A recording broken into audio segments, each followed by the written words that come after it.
थोडं तुझं थोडं माझं या मालिकेचा आजचा 3रा भाग। या मालिकेत आज आपण पाहत आहोत मानसीसाठी लग्नाचा हात घेऊन आलेल्या मामींना संपतराव सडेतोड उत्तर देतात। मामी म्हणतात, संपतराव तुम्ही बरं नाही केलं।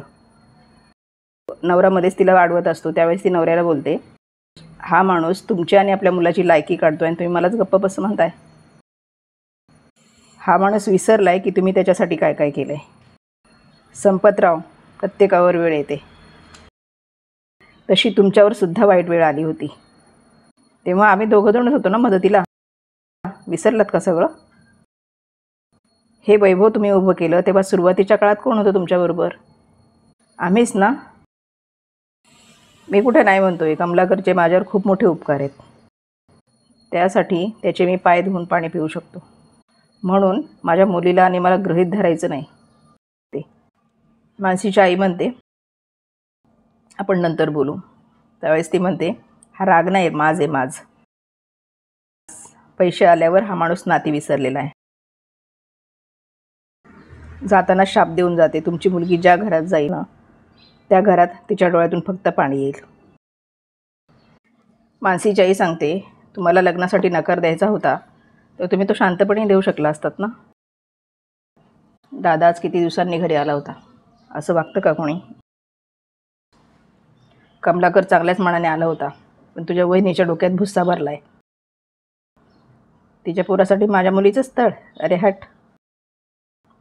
मानसीच्या मैत्रिणी म्हणतात, काय डेंजर फॅमिली आहे का तुझी, तुझे बाबा कोणाचंच ऐकत नाहीत। आणि हे सगळं झाल्यानंतर तुझे बाबा इंटर्नशिपसाठी परमिशन कशी देणार आहेत? मनूचे वडील मनूला हाका मारतात, मनुताई, ए मनुताई इकडे ये। तिचं ते सर्टिफिकेट ते भिंतीवर लावणार असतात, पण ती म्हणते हे भिंतीवर लावता येणार नाही, गायत्री मॅडमची सही नाही आहे म्हणते। मी उद्या जाऊन त्यांची सही घेऊन येऊ का? वडील म्हणतात, देतील का ती सही? ती म्हणते हो, आणि ती सहीसाठी गायत्रीच्या घरी जाते। मानसी, देवाला मानते का गं बाळा? मग त्याच देवाकडे प्रार्थना करायची की पुन्हा आपली कधी भेट होऊ नये, आणि ती पोचते गायत्रीच्या दारात।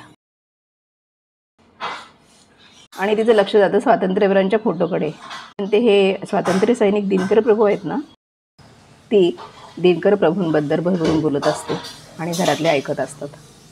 हे त्यांचं घर म्हटल्यावर मानसी भारावून जाते।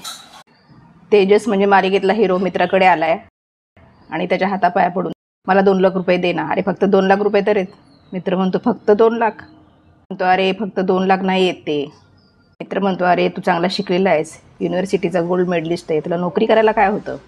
नाही तुला बिझनेस करायचा आहे, तुला खानदानात तरी कोणी बिझनेस केला होता का? तू बोलतो, अरे मला करायचं आहे। तर म्हणतो, 100 दिवसात जर गायत्रीचं कर्ज फेडायचं असेल ना तर मोठा मासा गळायला लागला पाहिजे। गाड्यांचं शोरूम असतं, तिथे मानसीचे वडील आलेले असतात। ते एका गाडीला हात लावतात तर शोरूममधलं सेल्समन त्यांचा अपमान करतो, ओ गाडीला हात लावू नका, आणि दुसऱ्या मुलाला सांगतात गाडीला कपडा मार।